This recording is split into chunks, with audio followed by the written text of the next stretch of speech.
સરસ મજાનો સત્સંગ, ગુરુ પૂનમનો ઉત્સવ ઉજવો. વાઘાભાઈને ત્યાં બધા સંતોએ ઘણો સત્સંગનો લાભ આપ્યો, કીર્તનનો, ભજનનો લાભ આપ્યો. માનવ જીવન મળ્યું છે ઈશ્વરને પામવા માટે, પરમાત્માને પામવા માટે, અને આ જીવ માથે 84 છે એ છૂટવા માટે મળ્યું છે માનવ જીવન. હમણાં સાહેબે ઘણો સત્સંગ આપ્યો કે આ માનવ દેહ દ્વારા જે બનવું એ બની શકાય છે. અભ્યાસ કરીને શિક્ષક બની શકાય, અભ્યાસ કરીને વકીલ બની શકાય, અભ્યાસ કરીને તમારે ડૉક્ટર બનવું હોય તો બની શકાય, ભક્તિ કરીને ભગત બની શકાય. એમ ભગવાન જેવા કાર્ય કરો તો આના દેહે ભગવાન પણ બની શકાય. એવું આપણને એક તક મળશે, એક ટાણું મળ્યું છે, અવસર મળ્યો છે, અને એ માનવ જીવન દ્વારા બની શકાય છે. એટલે એક એક પળ લાખની જાય છે. કાલ કરતા આજ ને આજ કરતા અબ. પોતાના સ્વરૂપને જાણી લેવાની જરૂર છે.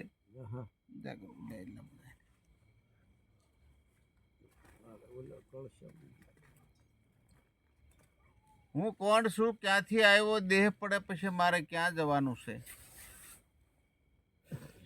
84 લાખ ખોડિયામાં માનવ દેહ ઉત્તમ છે. બધાને પરમાત્માની ગોત હોય, ઈશ્વરની ગોત હોય. કોઈને કોઈ જપ કરે, કોઈ વ્રત કરે, કોઈ તપ કરે, ઈશ્વરને મેળવવા માટે બધા મથી રહ્યા છે. પરંતુ પરમાત્મા તો તમારા હૃદયની અંદર છે, અને આપણે ગોતીએ છીએ બીજે. લાલજી મહારાજે કીધું છે કે તમારે ઈશ્વરને ઓળખવા હોય તો પહેલા તમે તમને ઓળખો, તમે કોણ છો. જો આપણે પોતાને ઓળખી જઈએ તો ઈશ્વર આપણને સહેજે ઓળખાઈ જાય એવું છે. પણ આપણે પોતાને જ ઓળખતા નથી. પોતાને ઓળખવા માટે સાહેબે કીધું પંચશીલ આપણે જોઈ કે ચોરી ન કરાય, દારૂ ન પીવાય, જુગાર ન રમાય, પરમાટે ન ખવાય, વ્યભિચાર ન કરાય. આ 5 પ્રતિજ્ઞાનું પાલન કરીએ તો આપણું જીવન પવિત્ર થાય, અને જીવન પવિત્ર થાય તો જ આપણે ઈશ્વર ઓળખવાને લાયક બની, અને તો જ આપણે ભક્તિને માર્ગે આગળ ચાલી શકીએ, તો જ આપણે માણસ કહેવાય. માણસ જેવા ગુણ આપણામાં હોવા જોઈએ. નહીતર મહાપુરુષો કહે છે પશુ ઘડતા, ઢોર ઘડતા, માનવ ઘડ્યો ઘડ્યો ભૂલો સિંહ ને પૂછ, ધીક દાઢને ધીક મૂછ, હરિના ભજન વિના. જો આ માનવ અવતાર મળ્યો ને પ્રભુ ભજન ન કર્યો તો આપણો ફેરો ખાલી ગયો મારા વાલા. આ ફેરો ખાલી ન જાય એટલા માટે બાળાપણમાં જે ભક્તિ કરે તો એનું કલ્યાણ થઈ જાય એવું છે. ધ્રુવ ને પ્રહલાદ જેવા એ બાળાપણમાં ભક્તિ કરી, આજે એના ગુણ આપણે ગાઈએ છીએ. આવો સરસ મજાનો કમળો ફૂલ જેવો દેહ આપ્યો, આમાં આપણે જે તે નાખવાની જરૂર નથી. વ્યસનથી દૂર રહેવાની જરૂર છે. જો તમારે સારું જગતમાં જીવન જીવવું હોય તો, અને સારું જીવન જીવો તો જગત તમને ઘરમાં સારો માણસ કે, ગામમાં કે, કુટુંબમાં કે, ફરતા ગામમાં પણ તમારું જીવન ઉજળું છે તો સારો જ કહેશે બધા. એટલે સરસ મજાની વાણી હોત ને હમણે હકુભાઈ કીધું કે હરિને હરિજન બે એક છે, જાજુ શું કહું વખાણે, આત્મા સર્વમાં એક છે, જેમ પાણી ભેગા પાણી. તમારામાં ને મારામાં કાંઈ અંતર નથી, આત્મા બધામાં એક છે મારા વાલા. પણ આપણે ઓળખતા નથી, એટલી જ ભૂલ છે આપણે. તુલસીદાસ મહારાજે રામાયણ લખી, પણ એમાં એને કીધું છે કે ઘટમાં હૈ સુજત નહીં લાનત એસી જીત, તુલસી સંસાર કો કે ભયો મોતિયો બીન. તમારા ઘટમાં પરમાત્મા છે પણ તમને જોઈ શકતા નથી. કારણ કે ગીતાજીમાં કીધું છે કે હે અર્જુન, મને આ સાંભળીને આખી વિડીયો તમે નહીં જોઈ શકો. મને જોવા માટે દિવ્ય ચક્ષુની જરૂર હોય. દિવ્ય ચક્ષુ જ્ઞાન, તત્વ જ્ઞાન જ્યારે આપણે જાણી પછી ઈશ્વરને ઓળખી શકીએ, પરમાત્માને ઓળખી શકીએ, ભગવાનને ઓળખી શકીએ, મા શક્તિને ઓળખી શકીએ. દેવી ભાગવતમાં માતાજીએ કીધું છે, નિરંજન નિરાકાર છું, હું સ્ત્રી નથી, હું પુરુષે નથી, હું સર્વવ્યાપક છું. મારા વિના એક રજભાર પણ જગ્યા ખાલી નથી. તો આપણે 3.5 મણની કાયામાં કેવી રીતે હશે એ જાણવાની જરૂર છે મારા વાલા. આ માનવ જન્મ છેલ્લો ફેરો છે, વારંવાર મળતો નથી. એટલે પોતાના ઘટમાં પરમાત્મા બેઠો છે એને જાણી લેવાની જરૂર છે. પણ એની તલાવેલી હોવી જોઈએ ઈશ્વરને પ્રાપ્ત કરવા માટે. હું ઈશ્વરને ન ઓળખું. લાલજી મહારાજ થઈ ગયા ધીણોજમાં, શાસ્ત્ર 18 પુરાણ, ઉપનિષદ, ભાગવત, ગીતા, રામાયણ બધું કંઠસ્થ, પણ પોતાનું જ્ઞાન નહોતું. હું કોણ છું, આ વિશ્વમાં ક્યાંથી આવ્યો છો, દેહ પડે પછી મારે ક્યાં જવાનું, આ ગમ નથી. અને એને જાણવા માટે તત્વ જ્ઞાનની જરૂર પડે. હોમ વડે, હવન વડે, યજ્ઞ વડે, મંત્ર વડે, તીર્થ વડે હું મળું એવો નથી. ગીતાજીમાં ભગવાને ના પાડે છે. નરસિંહ મહેતાએ એની વાણીમાં કીધું છે કે હું જપ વડે, તપ વડે, યજ્ઞ વડે, દાન વડે આ હું મળું એવો નથી, પરમાત્મા મળે એવો નથી. આ બધાય પરપંચ છે, પેટ ભરવા તણા, જ્યાં સુધી આ તેમ રામ ઓળખ્યો નહીં, સર્વ સાધના જૂઠી. મીરાબાઈ કે આત્માને ઓળખ્યા વિના 84 ફેરા નહીં મટે. રવિ સાહેબ કહે છે કે આપ પોતે આ તેમ રામ છો, હાલે જાંજવાના પાણી જોળતો. તમે પોતે પરમાત્મા છો, પણ ભૂલા પડ્યા છો. પવન જેમ આંટી પડી જાય અને વિટોળીઓ થઈ જાય ને પછી પૂછે કોઈ પવનને ભાડ્યો, તો માલિમી હોય કે ભાઈ તારી આ આંટી પડે કે નહીં, મેં કીધે સીધો થઈ જાય, તું પોતે પવન છો. એમાં આપણે પરમાત્માને ગોતવા નીકળ્યા છીએ, પણ આપ પોતે પરમાત્મા છો, ભૂલા પડ્યા છીએ. જ્યારે તમને તત્વ જ્ઞાન મળશે, તમને આત્માની ઓળખ થશે, તો એ તમને એમ થશે ઓહો ઘણું મોડું થઈ ગયું જાણવાનું. આ ઘટમાં છે તો એ તમને ખમા કહેશે. આમાંથી જે બોલનારો નીકળી ગયો પછી તમને ખમા નહીં કે. કારણ કે આ જીવને સ્વાસ્થ્યની સગાઈ ઘરમાં ઘડી ન રાખે ભાઈ. કારણ કે આ ઓમ ગુરુજી સમરણ સોહમ બ્રહ્મ તું, આ સોહમ જે સલાવી રહ્યો છે એ પરમાત્મા છે. એ સલાવા વાળો છે પરમાત્મા, અને એ તમે પોતે છો. પાછા સવારામ બાપા કહે છે કે બોલે બીજો નહીં, પરમાત્મા પોતે નર અજ્ઞાની આંધળો કે આઘો જઈને ગોતે. એ પોતે પરમાત્મા આપ છો, એટલે એને મળવાની તાલાવેલી હોવી જોઈએ મારા વાલા. ખુરદાસ મહારાજે કીધું છે આ માનવ જન્મ છેલ્લો જન્મ છે. જો છૂટવું હોય આ લક્ષ 84 તો જાણી લે તું ચેતન અવિનાશી. ચેતન અવિનાશી પરમાત્મા છે એને તું જાણી લે, તો સદગુરુ છોડાવશે આ કાળની ફાંસી. માટે આવો અવસર વારંવાર મળતો. દરેક સંતો દરેક વાણીમાં આપણને ભલામણ જ કરે છે, સત્યના માર્ગે હાલ, સત્યને પકડી લે, વાદ વિવાદ મેકી દે, બધાની ઘટમાં પરમાત્મા છે એવી અનુભૂતિ કરી લે. અને આવું જ્યારે આપણને જ્ઞાન થશે, કારણ કે જ્ઞાન દ્રષ્ટિમાં કોઈ સ્ત્રી નથી, કોઈ પુરુષ નથી, બધાની અંદર આત્મા એક જ છે. આ માળાના મણકા ફૂલડા છે 20-25 નાખ્યા હોય, પણ દોરો અંદર એક જ છે. એમ હું તમે બધાય માળાના મણકા છે, આત્મા રૂપી દોરો બધાના ઘટમાં એક જ છે પ્રભુ. અને એને ઓળખવાની જરૂર છે, એના ઓળખવાની આ મથામણ છે. એટલે ગંગા સતીએ કીધું કે માન રે મેલીને આવો મેદાનમાં પાનબાઈ, સમજાવું સદગુરુની શાન. અંતર ભાંગ્યા વિના ઉભરો નહીં આવે, થાય નહીં હાસ્ય હાસી વાત. આંટે છૂટી જાય અંતર તણે તો પ્રભુ દેખાય આપોઆપ. પરમાત્મા આપોઆપ દેખાય દેહ સહિત. આવા મહાપુરુષો પોકારીને કહે છે. તમે દેખો દિલની માય, પરખો પણની માય, સર્જનહારો ક્યાં છુપાણો છે આ સૃષ્ટિની માય. આ નજરે જોતા નો નિરખાય, સતા રહ્યો છે સબ ઘટની માય. આ ઘાટમાં તમને નહીં ભળાય, પરમાત્મા છે અઘાટની માય. પરમાત્મા અઘાટ છે, નિરંજન છે, નિરાકાર છે, સર્વવ્યાપક છે. દેહી નથી તો વિદેહી છે, તુર્યાતીત છે, 3 ગુણથી પર છે. નિરાત મહારાજ કહે છે, હમ હે જોગી અલખ અનાદિ પાર બ્રહ્મ से पारा, नाम रूप गुण नहीं हमारा, कबू नहीं धरो उतारा. हमसे ब्रह्म, ब्रह्म से माया, माया से सब संसारा, इस विध हम है सभी में बीज वृक्ष पे विस्तारा. गुरु गुरु का ज्योत ज्योति का उजियारा, तुर्यातीता सब जग जीता पूर्ण मतवारा. निरात नाम के अभय सत स्वामी, बुझत कोई बुझनारा. કોઈ વિરલા હોય મને જાણી શકે. આ તો જ્ઞાન ગંગા છે, બધું પી શકાય એવું નથી. ગંદળી પી તો આનું કલ્યાણ થઈ જાય એવું છે. પ્રભુ જાગી જવાની જરૂર છે. આવો અવસર વારંવાર મળવાનો નથી.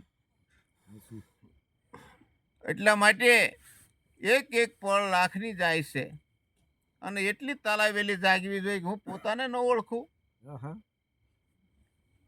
એટલા માટે એક સંતે કીધું છે, એવું કોઈ રે બતાવો મને જોગીડો, જોગી મારી કાયાનો ઘડનાર. આવો જોગી રે મળે તો અમે જીવીએ, નહીતર છોડું મારા પ્રાણ. કોઈ રે બતાવો મને જોગીડો, કોઈ બતાવો અમને જોગી, જોગી મારી કાયાનો ઘડનાર.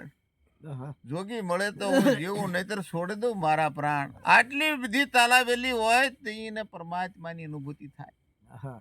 જળની બહાર માછલું નાખો ને, માછલું જેમ જળ વિના તડફડિયા મારે, એમ પોતાના સ્વરૂપ વિના, પરમાત્મા વિના આ જીવ જયારે તડફડિયા મારે, ત્યારે એને આ વસ્તુ એના જીવનમાં ઉતરે છે. મહાપુરુષો પોકારી પોકારીને કે જીવ જાને અભાગ્યા જાગી, તને ઊંઘ કેમ આવે, તારા 12 થઈ ગયા 2 વાગી. એટલે જાગી જવાની સંતો પોકારી પોકારીને કહે છે. દરેક મહાપુરુષોની વાણી તમે લ્યો, બધી વાણી આપણને સત્યના રસ્તે ચલાવવાનો પ્રયત્ન કરે છે. હમણાં ગોવિંદ બેરની વાણી ગાય બેને કે જાગજે જીવડા જાગજે, તારું આયુષ્ય ઊંઘમાં જાય. કે આજકાલ દિવસો વ્યા જાય છે, એમ તારું આયુષ્ય ઓછું થાય છે. તારી માથે વાગે નગારા કાળના, તોય તને ઊંઘમાં ન સંભળાય. આ માયાનું ઘેન એટલું આ જીવને લાગ્યું છે કે પરમાત્માને ભૂલી ગયો છે. એટલા માટે આવો અમૂલ્ય અવસર વારંવાર નથી મળતો. પરમાત્મા તમારી સાથે છે, કારણ કે ફૂલ અને એની સુગંધ કોઈ દી અલગ ન રહી શકે. સૂર્ય અને એના કિરણો કોઈ દી અલગ ન રહી શકે. ગોળ અને ગળપણ કોઈ દી અલગ ન રહી શકે. એમ તમારાથી પરમાત્મા કોઈ દી અલગ ન હોઈ શકે. પણ આપણને એવી ભ્રાંતિ થઈ છે, હું અલગ છું, પરમાત્મા અલગ છે. પરમાત્મા સર્વવ્યાપક છે, તમારી હારે હર પર વસી રહ્યો છે મારો વાલો. એટલે પરમાત્માને બહાર ગોતવા જવાની જરૂર નથી, દેહને દમવાની જરૂર નથી. સહેજમાં પરમાત્મા મળી જાય છે, પણ આપણામાં ભાવ હોવો જોઈએ. કીધું છે જયરામ ભક્તે, આજ રે સખી મારે આનંદની હેલી, આજ રે સખી મારે આનંદની હેલી. આવા હરિમુખ જોય ને હું થય સવ ઘેલી. આવા હરિમુખ જોય ને હું થય સવ ઘેલી. આ ઋષિ રે મુનિઓના ધ્યાન માનાવે, ઋષિ રે મુનિઓના ધ્યાન માનાવે. સાંભળ્યો આવી મુજને બોલાવે આઈ રે સાંભળ્યું આવી મુજને બોલાવે યા સાહેબ કા ઘર સંતો કી માહી साहेब का घर संतो की माही સંત સાહેબ માં કુશયંતર નાહી संत साहेब मातयंतर नाही નો ગય ગંગા ગોદાવરી કે કાશી નો गय गंगा गोदावरी के काशी આ ઘેર બેઠા મળી આવ્યા શારે ધામના વાસી આ ઘેર બેઠા મળી આવ્યા શારે ધામના વાસી જે રામના સ્વામી તો સેજમાં મળ્યા જે રામના સ્વામી તો શેરમાં મળ્યા વાતુમાં વાલો અઢળ કઢળિયા વાતુમાં વાલો અઢળ કઢળિયા પરમાત્માને ઓળખવા માટે નો જપની જરૂર પડે, નો તપની જરૂર પડે, નો વ્રતની જરૂર પડે. જેને જેને આમાં આત્મા ઓળખ્યો છે એને પૂછી જુઓ, તમને આની કોઈ જરૂર પડે? વાત વાતમાં વાલાએ 4 વેદની બહારનું જ્ઞાન તમને કહી દીધું, નક્કી કરાવી દીધો પરમાત્મા કે આ ઘટમાં જે બોલી રહ્યો પરમાત્મા પોતે છે, ને ઘટો ઘટમાં બેઠો એ પરમાત્મા એ પોતે એક જ છે. આખા વિશ્વમાં એક જ પરમાત્મા છે, 2 પરમાત્મા હોય ન શકે. એટલા માટે એવો ભાવ કેળવવાની જરૂર છે. અને ઘટોઘટીમાં પણ ભક્તિ શરૂ કેમ કરવી એ પહેલા જોવાની જરૂર છે. ભક્તિનો પાયો એવો છે, પહેલું વંદન માત પિતાને, કારણ કે માત પિતા દ્વારા આપણને આવો માનવ દેહ મળ્યો છે અને આવો સૃષ્ટિનું દર્શન કરાયું છે. તો માત પિતા ન હોય તો આપણને આ દેહ આવો મળે જ નહીં. પહેલું માત પિતાને વંદન, પછી ગુરુજીને. માતા પિતાને સદગુરુ દેવ. આ વિશ્વમાં 3 દેવ છે. માત પિતા છે જન્મદાતા, સદગુરુ છે મોક્ષદાતા. અને જો આ અવસરમાં જેને સદગુરુ નો સેવ્યા તો આ જન્મ ખાલી જવાનો મારા વાલા. સદગુરે શરણે જતા રહેજો, સત્યને જાણી લીજો અને જો જીવન જીવો તમને મજા આવશે જીવન જીવવાની. એટલે ભાગ બળો જે ઘેર સંત પધાર્યા, કબીર સાહેબે કીધું છે, કરીએ સમરણ ને ભવજર તારે. પરમાત્મા આગળ જવા માટે જયરામ ભક્તે કીધું છે કે નો ગઈ ગંગા ગોદાવરી કે કાશી, ઘરે બેઠા મળી આવ્યા શારે ધામના વાસી. ક્યાંય જવાની જરૂર. જ્ઞાન છે ઈ ગંગા છે. રોહિદાસ અને પંડિતો વિશે જ્યારે ઘર્ષણ થયું કે આ પંડિત કાશી નરેશને ફરિયાદ કરી કે આ રોહિદાસ એક હરિજન સમાજમાંથી આવે છે ને એ 4 વેદનું ખંડન કરે છે, અને એને એનો વિરોધ કર્યો રોહિદાસનો. ત્યાં કાશી નરેશે કીધું કે ભાઈ છે તો સાત્વિક માણસ, પણ આની શરત કરો, તમે હાસા હો તો બધાને જે હારે એને ટકો કરાવવાનો. રોહિદાસને બોલાવ્યા અને આ પંડિતો બધા આવ્યા.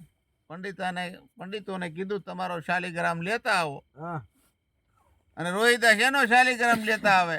પાણીમાં નાખવો, જે તરાય એ હાસા, બુડી જાય તો ખોટા.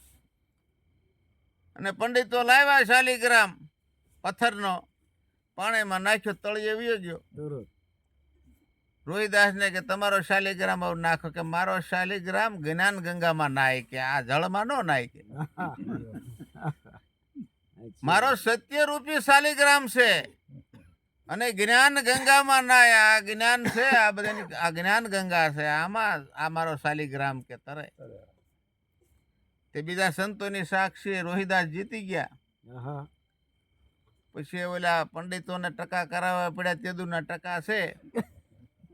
કાશી નરેશને કીધું એક ચોટલી જ રાખવા દો, તો કે રોહિદાસ કે રાખો, બાકી અમારે કઈ નહીં. હા, રોહિદાસ ને શરણે નહીં માન, રોહિદાસે એક ચોટલી રાખવા દીધી. એટલે સત્ય વસ્તુનો આવો પ્રકાશ છે મારા વાલા. કોઈ ધર્મનું ખંડન કરવાની વાત નથી આમાં, પણ સત્ય વસ્તુ શું છે એ જાણવાની જરૂર છે. આવો દેવોને દુર્લભ એવો માનવ દેહ મળ્યો છે ભવસાગર તરવા. એટલા માટે જબરદાને કીધું છે કે આ જીવને ખરી ખબર ક્યારે પડે કે દેવ મારો આ દેહ દેવળમાં મળે. આ જગતના ભોળા છે માનવી દેવને ગોતે દેવળે દેવળે, જપ તપ વ્રત તીરથ કરીને દેહને ગાળે હિમાલય. જીવને ખરી ખબર ક્યારે પડે કે દેવ મારો આ દેહ દેવળમાં મળે. નજર કરું ત્યાં નરહરી મારો પણ જુગતથી જોવા મળે. જબરદાન કે જગદીશ વિના કોઈ ખૂણો ખાલી ન મળે. આ કાયામાં અમૃત કૂપો ટપકે છે હર પળે, ઘડે પળ અટકી જાય તો આનો મેળ ન મળે. જીવને ખરી ખબર ક્યારે પડે કે દેવ મારો આ દેહ દેવળમાં મળે. એટલે આ ઈશ્વરને જાણવાની, ઈશ્વરને પ્રાપ્ત કરવાની અને પોતાનું જીવન સફળ બને એવા પ્રયત્ન કરો. અને એવા જીવન સફળ બને એવી સદગુરુ મહારાજ સૌને પ્રેરણા આપે એવી પ્રાર્થના આરે મારી વાણીને વિરામ આપું છું. બોલો સદગુરુ